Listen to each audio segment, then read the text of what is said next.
हाँ भाई, मुबारक हो आप सबको। अब आप लोग गरीब नहीं रहे। हुकूमत ने एक नया सर्वे जारी किया है जिसके मुताबिक अगर आपकी माहाना आमदनी 8,483 रुपए है और आप उससे ज्यादा कमा लेते हैं तो आप अब गरीब नहीं हैं। अब मुझे नहीं समझ आ रही कि इस बात पे मुझे हंसना चाहिए या फिर हैरान होना चाहिए कि हुकूमत के मुताबिक जिसकी आमदनी तकरीबन 9,000 रुपए है, बल्कि 9,000 से भी कम है, वो अब गरीब नहीं है बल्कि वो अब एलीट क्लास के अंदर शामिल होता है। लेकिन ये तो कोई बात नहीं है, इससे भी बड़ी एक हुकूमत ने बात बोली है जो कि आप सुन के खुद ही हैरान हो जाएंगे। हुकूमत का कहना है कि भाई इस बार हमने जो तरक्की की है उसका मुंह बोलता सबूत ये है कि अब फी का सालाना आमदनी जो है वो $1901 है। इस टाइम जो एक आदमी कमा रहा है सालाना वो $1901 कमा रहा है, जो कि तकरीबन सालाना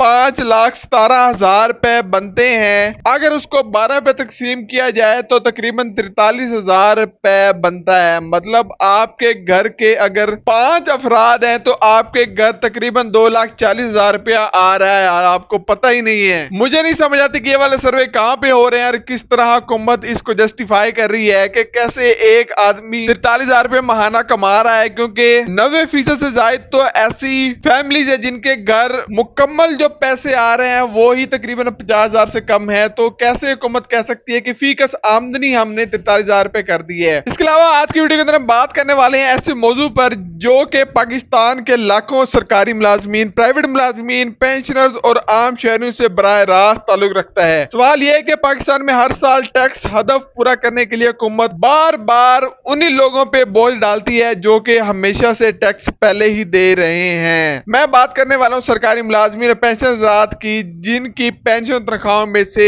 हुकूमत हर साल ऑटोमेटिकली टैक्स काट लेती है और इस बार भी हुकूमत एक बड़ा टैक्स लगाने वाली है। क्या वाकई पाकिस्तान में टैक्स ना जमा होने की वजह सिर्फ FBR की कमजोरी है या फिर इसके पीछे कोई और हकीकत भी है? दोस्तों, हाल ही में शाया आने वाले एक रिपोर्ट के मुताबिक ऐसे हकाइक सामने आए हैं जिन्होंने पाकिस्तान के टैक्स निजाम पर कई सवालात खड़े कर दिए हैं। पाकिस्तान में मुल्क की मईशत का तकरीबन 17.8% तिजारती मराकिज, दुकानें और मार्केटें हैं। इसके बावजूद ये शोबा आज मुकम्मल तौर पर टैक्स नेट के अंदर शामिल नहीं हुआ। हर हुकूमत आते ही ऐलान करती है कि ताजरों को टैक्स नेट में लाया जाएगा। मैं बड़े ताजरों की बात कर रहा हूं, छोटे दुकानदारों की बात नहीं कर रहा। रेंटल सेक्टर को रजिस्टर किया जाएगा और टैक्स वसूली में इजाफा किया जाएगा। लेकिन चंद माह बाद ये तमाम सूबे तकरीबन खत्म हो जाते हैं या फिर इनका कोई नतीजा ही नहीं निकलता।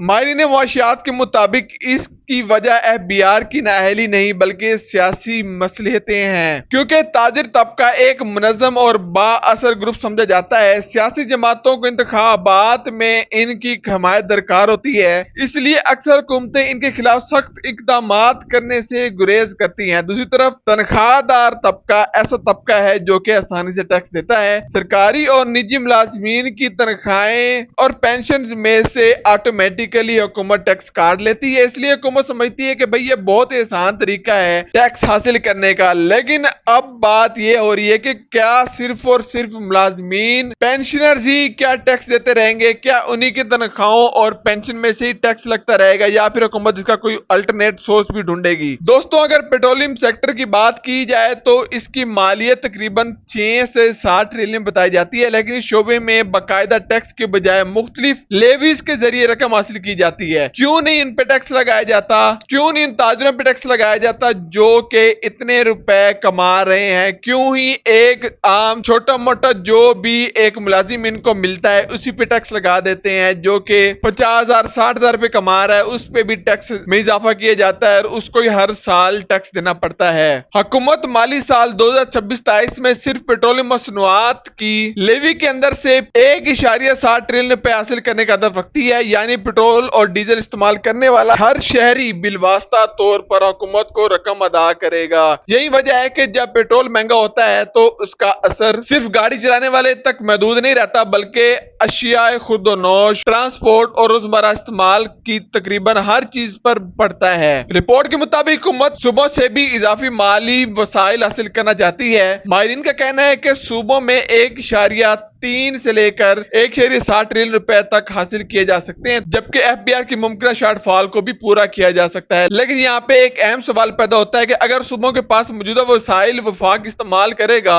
تو حکومت جو کہ صوبائی حکومت ہوگی وہ صحت، تعلیم، پانی، انفراسٹرکچر یا پھر دیگر ترقیاتی منصوبوں میں کیا یہ عوام کو دے گی؟ کئی معاشی ماہرین خبردار کر رہے ہیں کہ یہ پالیسی مختصر مدت کے لیے تو فائدہ مند ہو سکتی ہے لیکن طویل مدت میں صوبائی ترقی کو متاثر کر سکتی ہے۔ مطلب حکومت یہ چاہتی ہے کہ اب جو صوبائی نظام ہے اس کو اب کم کر دیا جائے، مطلب کہ اب جو صوبائی ترقیاتی منصوبے ہوتے ہیں ان کو کم کر کے اب وفاق کو پیسے دیے جائیں اور وفاق اپنے تمام تر مسائل کو ان پیسوں سے حل کرے۔ لیکن یہ ایک اچھا طریقہ نہیں ہے، یہ اب تھوڑے ٹائم کے لیے تو اس کو فائدہ اٹھا سکتے ہیں لیکن لمبے عرصے کے لیے اس سے فائدہ نہیں ہونے والا۔ جولائی سے مارچ تک منصوبوں نے تقریباً 1.64 ٹریلین روپے کا سرپلس ظاہر کیا ہے جو کہ گزشتہ سال 1.5 ٹریلین روپے تھا۔ وفاقی حکومت اس سرپلس کی مدت سے اپنے مالی اہداف حاصل کرنے کی کوشش کرتی ہے، لیکن سوال یہ ہے کہ یہ طریقہ ہمیشہ چل سکتا ہے، جس کا جواب بالکل نہ ہے۔ ہماری رائے لیں تو جب تک بڑے شعبوں کو مکمل طور پر ٹیکس نیٹ میں شامل نہیں کیا جائے گا اور سیاسی دباؤ کے بغیر فیصلے نہیں کیے جائیں گے تب تک ہمارے جیسا ایک غریب طبقہ ہی ٹیکس دیتا رہے گا، عام عوام بھی ٹیکس دیتی رہے گی اور ساتھ ساتھ ہمارے جو ملازمین ہیں وہی ٹیکس دیتے رہیں گے۔ اگر ایک طرف تنخواہ دار طبقہ مکمل ٹیکس دے رہا ہے اور دوسری طرف بڑے شعبے مکمل طور پر ٹیکس نیٹ میں شامل نہیں ہیں تو پھر عام عوام کے اندر یہ احساس پیدا ہونا فطرتی بات ہے کہ نظام میں توازن موجود نہیں ہے۔ آخر میں یہی کہا جا سکتا ہے کہ پاکستان کو صرف زیادہ ٹیکس نہیں بلکہ بہتر اور منصفانہ ٹیکس نظام کی ضرورت ہے۔ اس امید کے ساتھ کہ اللہ تعالی ہمارے آنے والے دنوں کے اندر ہمارے لیے آسانی پیدا فرمائے اور ہماری حکومت کو بھی تھوڑی عقل دے کہ وہ ایک منصفانہ نظام لے کے آئے جس کے تحت حکومت غریب عوام کو ریلیف دے اور بڑے تاجران اور بڑے اسامیوں کو ٹیکس نیٹ کے اندر شامل کرے۔ آج کی ویڈیو کے لیے اتنا ہی، ملتا ہے اگلی ویڈیو کے اندر، تب تک ہمیں دیجیے اجازت، اللہ حافظ۔